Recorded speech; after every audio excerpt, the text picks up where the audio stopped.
astral beings and entities. The astral plane is a dimension or level of existence that is believed to coexist with, yet remain distinct from, the physical universe. It is part of a broader metaphysical framework that includes various planes of existence, each characterized by different vibrational frequencies and states of consciousness. In various mystical and esoteric teachings, the system of realms or planes of existence is very wide and diverse, and this topic requires a separate in-depth analysis. In these systems, the astral plane, sometimes called the vital plane, is most often located above the physical, but below the higher spiritual planes. Most often, the astral plane is considered as an intermediate plane on the path to spiritual realization. The astral plane is typically associated with human emotions, feelings, and desires. It is also believed that the astral plane is the realm through which the soul travels in its astral body both before birth and after death. Indian yogi Paramahansa Yogananda asserted that nearly all individuals after death find themselves on the astral planes. Here, they work through past karma via astral incarnations, or return to earthly incarnations for further refinement. Understanding the astral plane can be challenging because it defies the conventions of the physical world. The astral plane is often described as non-physical, composed of subtle energies or vibrations rather than tangible matter. Entities and phenomena on this plane are not bound by the laws of physics as we know them. The exploration of the astral plane is a central theme in various mystical and esoteric traditions. Practitioners engage in practices like astral projection, meditation, lucid dreaming, and ritual work to access and navigate this transcendental realm. These experiences are often seen as opportunities for spiritual growth, self-discovery, and the expansion of consciousness. The astral plane is considered to be inhabited by a diverse array of entities. Unlike the solid, tangible forms of the physical realm, astral entities do not possess physical bodies, but are composed of subtler, vibrational energies. They are often described as ethereal, energy-based, or having light, subtle bodies. Here, the etheric is used in the context of quality, but it should not be confused with the etheric body on the etheric plane. Theosophy, as developed by figures like Helena Blavatsky, offers a unique perspective on the astral plane and its inhabitants. Blavatsky and other Theosophists believed in the existence of various planes of existence, including the astral plane, which they considered to be one of the subtler dimensions of reality. Theosophists assert that the astral plane is not a mere product of the imagination, but a legitimate level of existence, existing in parallel with the physical plane. It is a realm of energies, forms, and entities beyond the physical senses.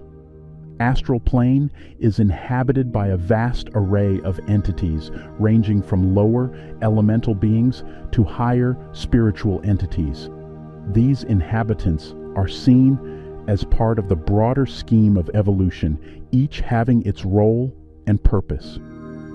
Theosophy introduces the concept of thought forms, or elementals. These entities are believed to be created by human thoughts, emotions, and intentions. They can have a temporary existence on the astral plane, influenced by the emotional charge and clarity of the thoughts that formed them. Theosophists believe that astral entities, including thought forms and elementals, can influence human thoughts, emotions, and actions. The clarity and purity of one's thoughts and emotions are seen as crucial in determining the type of entities one attracts or creates. Theosophical literature also speaks of elemental beings associated with the elements of earth, water, air, and fire. These elementals are considered to be conscious, albeit on a different level than humans, and play a role in the workings of nature. Theosophy acknowledges the existence of spirits of the deceased who continue their existence on the astral plane after physical death. These spirits may go through various stages of existence and eventually move on to higher planes.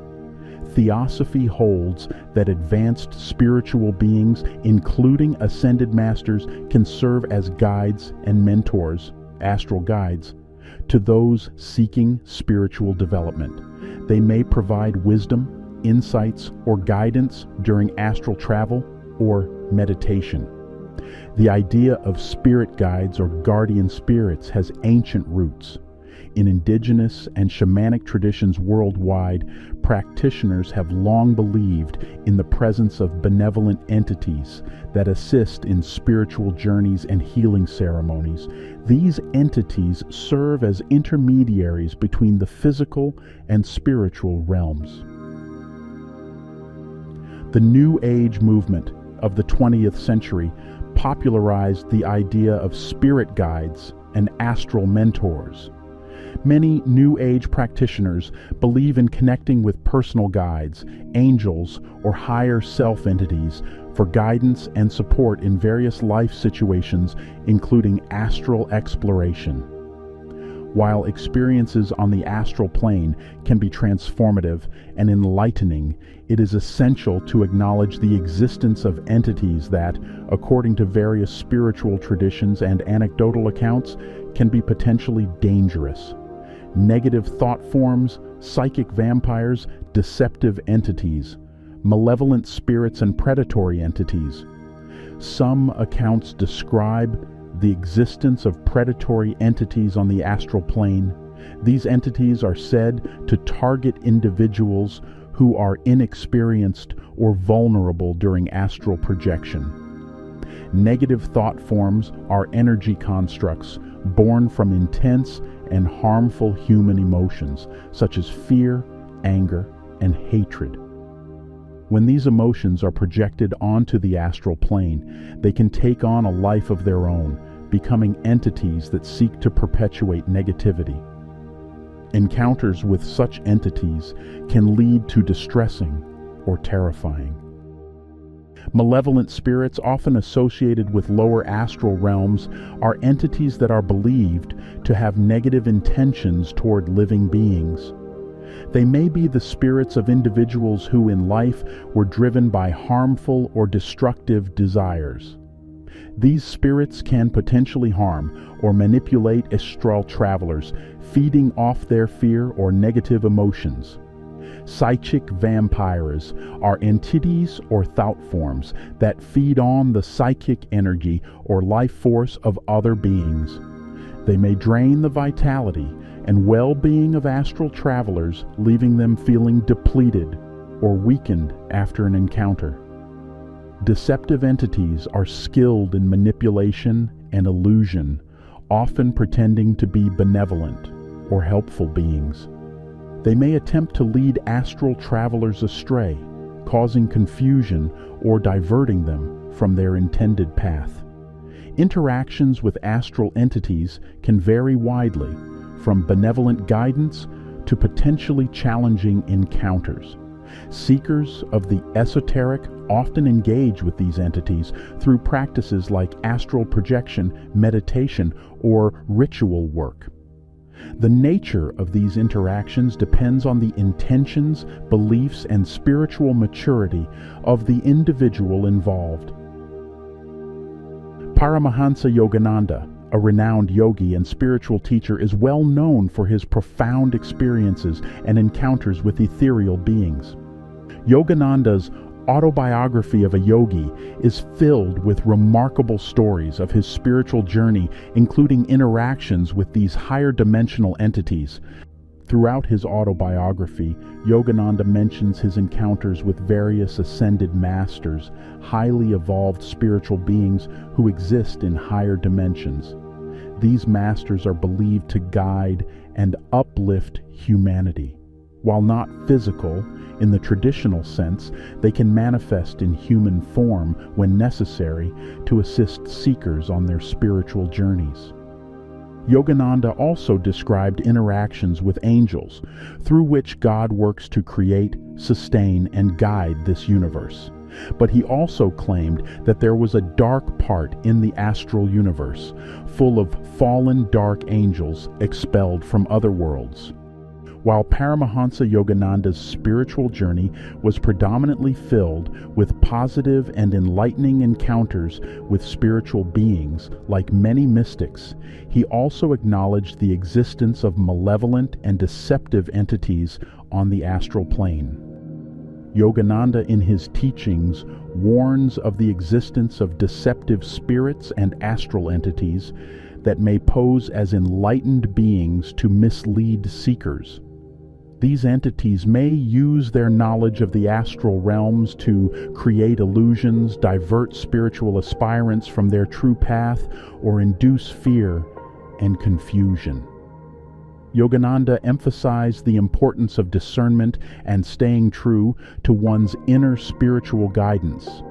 In his writings, Yogananda cautioned that some malevolent entities might try to impersonate the souls of departed loved ones, or even enlightened gurus, to gain a seeker's trust.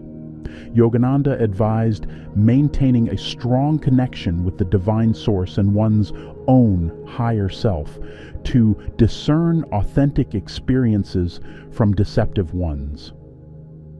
Yogananda acknowledged the possibility of psychic attacks from negative astral entities. These attacks could manifest as intense emotional disturbances, nightmares, or feelings of dread. He recommended protective practices such as meditation, prayer, and invoking divine light to shield oneself from these influences. To minimize the risk of malevolent encounters on the astral plane, Yogananda stressed the significance of cultivating a strong moral character and purity of heart. By living a life of virtue, compassion, and selflessness, individuals can build a protective shield against negative astral forces. In the Indian philosophical tradition, the concept of the astral plane, as it is commonly referred to in Western esotericism, is not explicitly present with that exact terminology. Instead, Indian philosophy and spirituality often describe various planes or realms of existence, each with its own set of beings, deities, and energies. These realms may be roughly analogous to what is sometimes described as the astral plane. The concept of interacting with beings from different realms is present in various spiritual practices and texts within the Indian tradition. The encounters with beings dwelling in the astral plane are not viewed in a positive light in many yogic spiritual traditions. Astral beings often have motives that diverge from the true spiritual goals of the seeker. They may mislead the seeker by posing as divine or benevolent powers. Some of these entities may seek to distract seekers from their spiritual journey, leading them astray with enticing but illusory experiences. These beings may have their own purposes and agendas that are not aligned with the seeker's spiritual growth. Sometimes these forces help the seeker, but sometimes they frighten or manipulate, and sometimes they try to achieve their own goals by misleading or gaining control over the seeker. Traditional yoga teachings advise the seeker to develop basic skills of control and moral qualities to minimize the potential negative influence of these forces. In the spiritual traditions of India, the guidance of a guru or spiritual teacher is often emphasized. A guru can provide valuable insights and protection for the seeker, helping them avoid the snares of astral forces. While mystical experiences are an integral part of the spiritual path, it is essential to approach them with discernment and stay aligned with true spiritual purpose. While the realms inhabited by astral entities can be captivating and enchanting, it is of paramount importance to approach them with pure intentions and noble aspirations. A zealous pursuit of astral encounters and the practice of astral projection, divorced from introspection and genuine spiritual development, may lead us astray from the authentic path to enlightenment, steering us towards selfish objectives and negative intentions. It is essential to grasp that the astral world, to some extent, mirrors the inner attributes of an individual. The types of entities we may encounter in the astral realms, whether sublime or malevolent, are contingent upon these attributes. It is relatively easy to be entranced by the mystique of these entities, often losing sight of the fact that the most profound transformations transpire in our consciousness and the depths of our hearts. The true essence of this journey lies in the internal exploration of our consciousness, where authentic transformation and enlightenment take root.